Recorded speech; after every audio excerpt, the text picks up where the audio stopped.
Deuteronomy 7:20.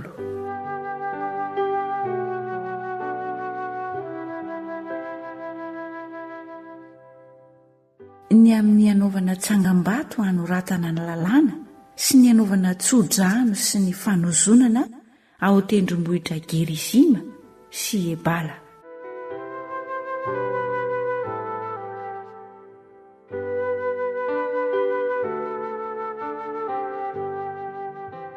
Ary Mose sy ny loholon'ny Israely dia nandidi ny vahoaka ka nanao hoe, tandremo ny lalàna rehetra izay andidiko anao anio. Ary amin'ny andro izay hitanareo any Jordanina ho any amin'ny tany izay omeny Jehovah'Andriamanitra ao anao, dia manangana vato lehibe ho anao, ka laloro sokay, dia soraty eo aminy ny teny rehetra amin'ity lalàna ity.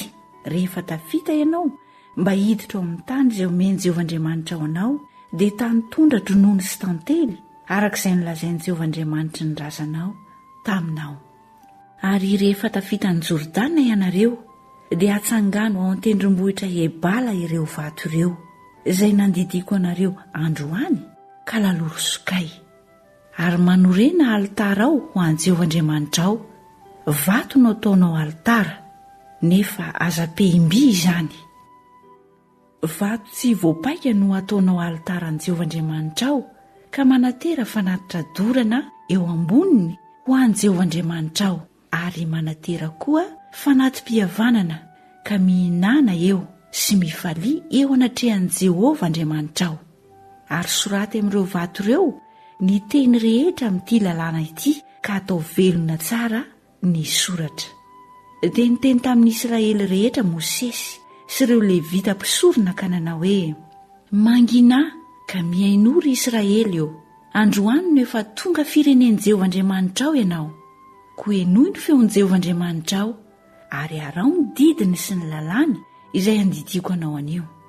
Dia nandidiny vahoaka tamin'izany andro izany Mosesy ka nanao hoe, ireto no hijanona eo an-tendrombohitra Gerizima hijodrano ny vahoaka rehefa tafita ny Jordanina ianareo.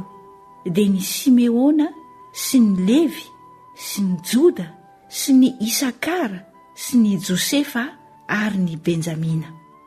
Ary ireto kosa no hijanona eo tendrombohitra Ebala hanozona, dia ny Robena sy ny Gada sy ny Asera sy ny Zebulona sy ny Dana ary ny Naftaly.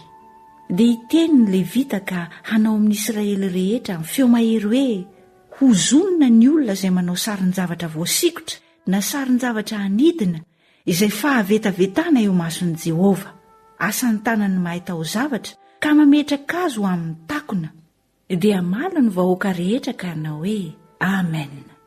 Ho zonona izay manao tsinitsinina ny rainy na ny reniny, ary ny vahoaka rehetra na hoe, amen.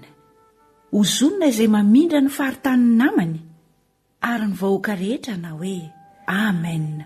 Ho zonona izay mampivily lalana ny jamba, ary ny vahoaka rehetra na hoe, amen. Ho zonona izay manao fitsarana miangatra amin'ny vahiny sy ny kamboty, ary ny mpitondra tena, ary ny vahoaka rehetra na hoe, amen. Ho zonona izay mandry amin'ny vadin-drainy, fa mandry amin'izay nandrian-drainy izy, ary ny vahoaka rehetra na hoe, amen. Ho zonona izay mandry amin'ny biby, ary ny vahoaka rehetra na hoe, amen. Ho zonona izay mandry amin'ny anabaviny, dia ny zanaka vavin-drainy na ny zanaka vavin-dreniny, ary ny vahoaka rehetra na hoe, amen. Ho zonona izay mandry amin'ny rafozany vavy, ary ny vahoaka rehetra na hoe, amen. Ho zonona izay mamelo ny namany ao amin'ny takona, ary ny vahoaka rehetra na hoe, amen. Ho zonona izay mandray kolikoly hahafaty olo-marina, ary ny vahoaka rehetra na hoe, amen. Ho zonona izay tsy mankatony teny n'ity lalàna ity, ary ny vahoaka rehetra hanao hoe, amen.